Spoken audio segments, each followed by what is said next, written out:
आज हम बात करने वाले हैं हाल ही में रिलीज हुई बहुत ही प्यारी movie the call of the wild के बारे में, जो 1903 में सेम नाम से नॉवेल पे आधारित थी, जिसे जैक लंडन ने लिखा था। ये मूवी की कहानी एक कुत्ते बक के इर्द गिर्द घूमती है, जो अपने मालिक जज मिलर के साथ बड़े ऐशो आराम से रहता था, पर जिंदगी उसे एक ऐसी राह पे ले जाती है जिसके लिए वो बना था। अब क्या थी उसकी मंजिल और उसे किन हालातों से गुजरना पड़ता है, ये हम आगे जानेंगे। मैंने ऐसी ही एक और मूवी हाची अ डॉग्स टेल भी एक्सप्लेन की थी। अगर आपने वीडियो नहीं देखी तो मैं उसका लिंक नीचे डिस्क्रिप्शन में दे दूंगा। तो विदाउट वेस्टिंग एनी टाइम शुरू करते हैं मूवी की एक्सप्लेनेशन। ये मूवी की कहानी 1890 के आसपास की है, जब लोगों को कनाडा के यूकोन में सोना मिलने की खबरें चर्चा में थी। तब सब लोग दूर दूर से सोने की तलाश में यूकोन आ रहे थे। तो मूवी की शुरुआत में हम देखते हैं बक को, जो एक सेंट बर्नार्ड और स्कॉच कॉली का मिक्स ब्रीड है। वो कैलिफोर्निया में अपने मालिक जज मिलर के साथ रहता है। यहाँ अपने मालिक की वजह से सब शहरवासी उसे पहचानते हैं और वो एक मेड के साथ बेटोक शहर की गलियों में घूमता है और जो जी चाहता वो करता।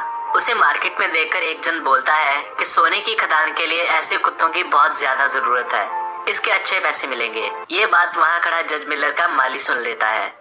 आज जज मिलर का बर्थडे है, तो घर में बहुत स्वादिष्ट पकवान बने हैं, पर बक के आते ही सब कुछ छिपा दिया जाता है। फिर एक मेड उसे बच्चों को उठाने को कहती है। वो बड़े ही खतरनाक ढंग से बच्चों को उठाता है। वो इतना विशाल होता है कि जब वो घर में दौड़ता है तो पूरा घर हिलने लगता है। इसके बाद जज मिलर उसे घर से बाहर निकाल देता है, क्योंकि कल रात उसने शरारत की थी, तो उसे सजा के तौर पर बाहर रखा जाता है। यहाँ बक एक रैबिट को देखकर उसका पीछा करता है, पर वो उसे पकड़ नहीं पाता। बाहर डाइनिंग टेबल लजीज खाने से भरा होता है। वहाँ काफी लोग आए होते हैं जज को विश करने। तो बक खाने की तरफ देखता है और फोटो खिंचवाने मुंह में बोटे लिए सबके पास जाता है। फोटो खिंच जाती है। जज बक को मुंह में बोटे लिए देखता है और फिर टेबल को देखता है। टेबल पूरा तहस नहस हो चुका था, तो जज उससे नाराज हो जाता है और सजा के तौर पर उसे घर से बाहर रखता है। यहाँ बिजली कड़कने से बक डर जाता है। फिर दूर उसे माली की आवाज सुनाई देती है, तो वो उसके पास जाता है। माली एक बिस्किट वहाँ खड़ी गाड़ी में डालता है और बक हिचकिचाता हुआ उस गाड़ी में घुस जाता है कि तभी माली और एक दूसरा आदमी उस गाड़ी का दरवाजा बंद कर देते हैं। फिर बक अंदर से माली को कुछ पैसे लेते देखता है, जिसका मतलब माली ने बक को बेच दिया था। बक के कार्टन को ट्रेन में चढ़ा दिया जाता है। कुछ देर बाद जब बक की नींद खुलती है तो बहुत भूखा होता है। एक आदमी हाथ में डंडा लिए उसके कार्टन को खोलता है। बक उस पे हमला कर देता है, पर वो आदमी उसे डंडे से मारता है। फिर बक को वहाँ अपने जैसे और कुत्ते दिखाई देते हैं। शायद उन्हें भी कहीं से किडनैप करके यहाँ लाया गया था। तो बक हार नहीं मानता और मौका पाकर वहाँ से भाग जाता है। पर जब वो बाहर आता है तो उसके पैरों तले जमीन खिसक जाती है। वो देखता है वो एक शिप में होता है और यहाँ से वो कहीं नहीं जा सकता था। वो शिप अलास्का पहुँच जाता है, जिसे सोने की खदानों का द्वार माना गया है। यहाँ बक सबको अजीब नजरों से देखता है। कुछ ही देर में बर्फबारी शुरू हो जाती है। ये बक के लिए एक नई चीज होती है, तो बर्फ देखकर बहुत खुश होता है और उसके साथ खेलने लगता है। फिर वो रस्सी छुड़ाकर भागता है। दूसरी तरफ हम देखते हैं जॉन थॉर्नटन को, जो एक बुजुर्ग है और अपना मकान बेचकर यहाँ से जा रहा है। यहाँ इन दोनों की टक्कर हो जाती है, जिसमें उसका हारमोनिका गिर जाता है, जिसे बाद में बक लौटाने आता है। जॉन बक को थैंक यू बोलता है और शिप में चढ़ जाता है। ये उनकी पहली मुलाकात थी। अब बक को बेचने के लिए दूसरे कुत्तों के साथ रखा जाता है। बक उनसे दोस्ती करना चाहता है, पर कोई भी कुत्ता उसे दोस्ती नहीं करता। कुछ देर बाद पेरोल्ट वहाँ आता है और बक को खरीद के ले जाता है। पेरोल्ट मेल डिलीवर करने का काम करता था और उसे अपनी गाड़ी खींचने के लिए कुत्ता चाहिए था, पर उसकी असिस्टेंट फ्रैंकोइस कहती है कि हमें 2 कुत्ते चाहिए थे, पर पेरोल्ट कहता है कि ये अकेला ही काफी है। फिर पेरोल्ट उसे बाकी कुत्तों से मिलवाता है। उन कुत्तों का हेड होता है स्पिट्स, जो काफी डोमिनेंट किस्म का होता है। फिर वो उन्हें एक मैप दिखाता है जहाँ उन्हें जाना था। बक के गले में भी एक पट्टा डाल दिया जाता है और लाइन के लास्ट में उसे बांध दिया जाता है। अब जब सब कुत्ते उस गाड़ी को खींचने लगते हैं तो बक उनके साथ कोऑर्डिनेट नहीं कर पाता और बार बार गिरता रहता है। अब चूंकि उसे बर्फ पे चलने की आदत नहीं होती, तो बर्फ पे उसके पैर फिसलते हैं। वो गिरता पड़ता चलने की कोशिश करता है और इसी बीच वो एक बर्फ की ढलान में गिर जाते हैं। पेरोल्ट समझ जाता है कि बक को चलने में दिक्कत हो रही है। रात होती है तो सब लोग वहीं कैंप लगाकर सो जाते हैं। पेरोल्ट कैंप में फ्रैंकोइस के साथ सोने चला जाता है। बक काफी थक चुका था, तो वो खाना खाकर फ्रैंकोइस को कैंप से निकालकर खुद पेरोल्ट के साथ सो जाता है। फ्रैंकोइस उठती है और बक को कैंप से बाहर निकाल देती है। यहाँ बक को एक काला भेड़िया दिखाई देता है, जिससे डरकर वो पीछे हटता है और एक कुत्ते से टकरा जाता है। जब वो मुड़कर देखता है तो उसे कोई भी भेड़िया नजर नहीं आता। वो कुत्ता बक को अपनी जगह देकर दूसरी जगह सो जाता है और यहाँ बक को समझ आ जाता है कि बर्फ में कैसे सोना चाहिए। अगली सुबह फिर से जर्नी शुरू होती है। पर अभी भी वो दौड़ नहीं पा रहा था। बर्फ में उसे काफी कठिनाइयां हो रही थी। वो बीच रास्ते में सबको मेल डिलीवर करते हुए अपने डेस्टिनेशन की तरफ बढ़ते जा रहे थे। रात होती है, फिर कैंप लगता है। सब कुत्तों को खाने में फिश मिलती है। यहाँ एक कुत्ते की फिश स्पिट्स जबरदस्ती छीन लेता है। बक ये देखता है और अपनी फिश उसे दे देता है। सभी कुत्ते बक को बड़ी हैरानी से देखते हैं। खैर, वो सब मुश्किलों का सामना करते हुए आगे बढ़ जाते हैं और एक सीन में स्पिट्स पानी पी रहा है और दूसरा कुत्ता वहाँ पानी पीने आता है, पर स्पिट्स उसे पानी नहीं पीने देता और वहाँ से भगा देता है। बाकी कुत्ते भी प्यासे हैं, पर डरते हुए आगे नहीं बढ़ रहे। बक ये देखता है और दूसरी जगह से बर्फ तोड़ देता है। वहाँ पानी आता है और सब कुत्ते खुश होकर पानी पीने लगते हैं। स्पिट्स को ये बिल्कुल पसंद नहीं आता और वो उन सबको गुस्से से देखता है। अब हम देखते हैं कि बक बर्फ में दौड़ना सीख गया है और ये बड़ी तेजी से मेल डिलीवर करते हैं। यहाँ एक सीन में फ्रैंकोइस बर्फ चेक करते हुए पानी में गिर जाती है, जिसे बक अपनी जान जोखिम में डालकर बचाता है। ये देखकर फ्रैंकोइस, जो उससे अच्छे से बात नहीं करती थी, अब उससे अच्छे से बात करने लगती है और उसे खाने को बोटी भी देती है। ये सब स्पिट्स दूर खड़ा देख रहा होता है और अंदर ही अंदर जल रहा होता है। पेरोल्ट और फ्रैंकोइस सोने चले जाते हैं। बक को तभी एक रैबिट नजर आता है और उसके पीछे भागता है। सब कुत्ते भी उसके पीछे भागने लगते हैं। बक उसे पकड़ लेता है, पर फिर उसे छोड़ देता है। इसी तरह बक रैबिट्स के साथ खेला करता था। स्पिट्स वहाँ आता है और रैबिट को मार डालता है। फिर वो बक पर भी हमला करता है और उसे बहुत मारता है, जिससे वो बेहोश हो जाता है।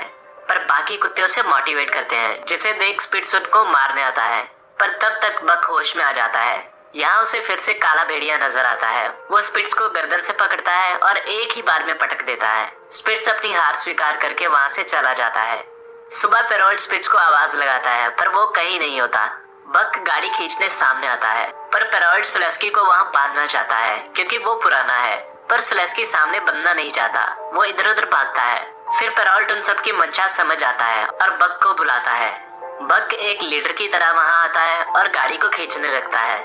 सब कुत्ते भी उसका साथ देते हैं। इस बार बक पूरी ताकत के साथ दौड़ता है, जिसे देख पेरोल्ट उससे काफी इम्प्रेस होता है। थोड़ी ही दूरी पर पेरोल्ट को बर्फ पहाड़ी से खिसकती हुई नजर आती है। बक भी उसे देखता है और बड़ी तेजी से भागता हुआ जा रहा है। वो बक को बाएं मुड़ने के लिए कहता है, पर बक को दाईं तरफ काला भेड़िया दिखाई देता है और वो दाएं ही मुड़ जाता है। वहाँ वो एक गुफा में घुस जाता है और सबको सही सलामत दूसरे एंड से बाहर निकाल देता है। पेरोल्ट को लगता है कि बक वाकई में बहुत समझदार कुत्ता है।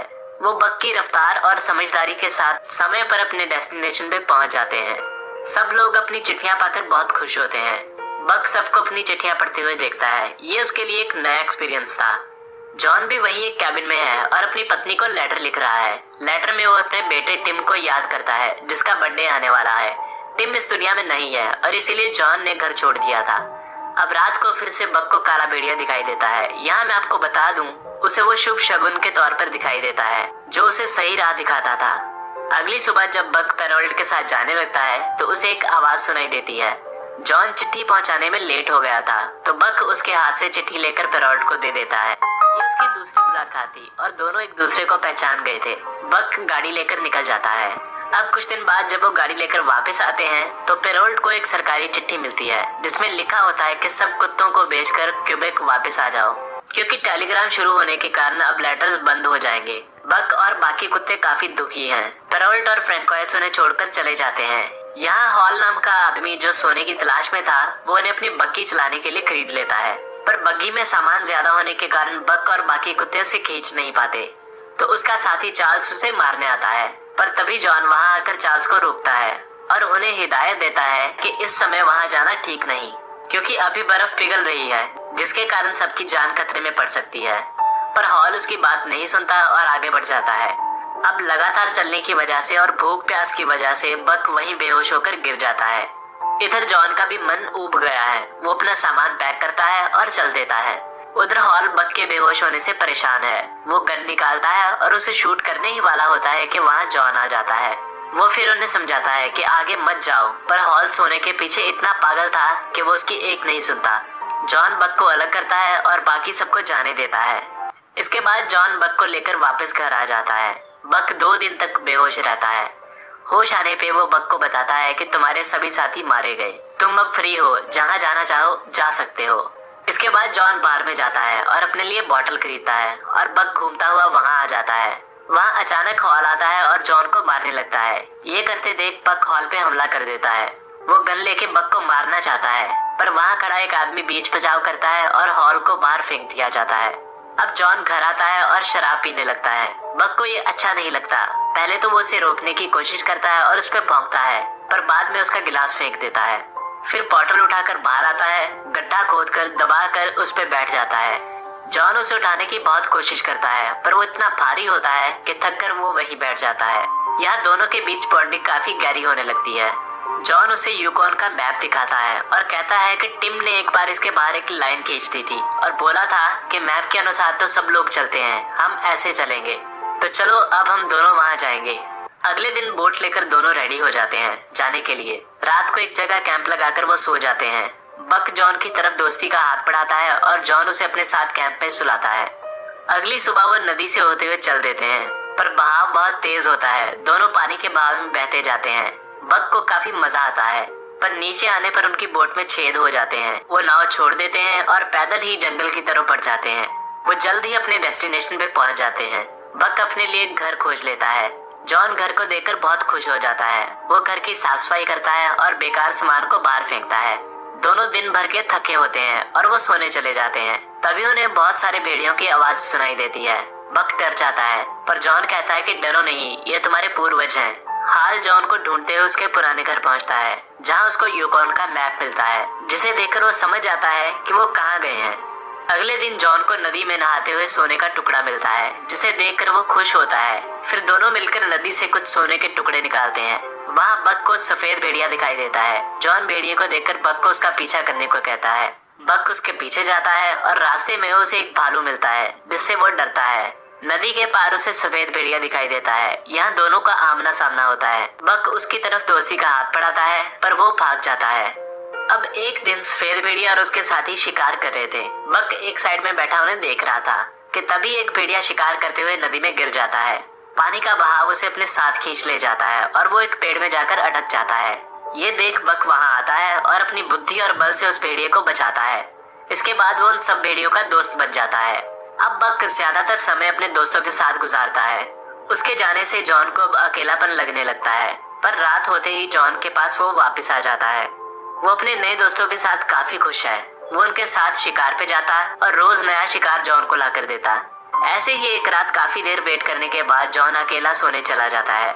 उधर बक को, जो फीमेल भेड़िए के साथ होता है, उसे रियलाइज होता है कि काफी देर हो चुकी है, तो वो भागकर जॉन के पास जाता है। जॉन तब शराब पी रहा होता है।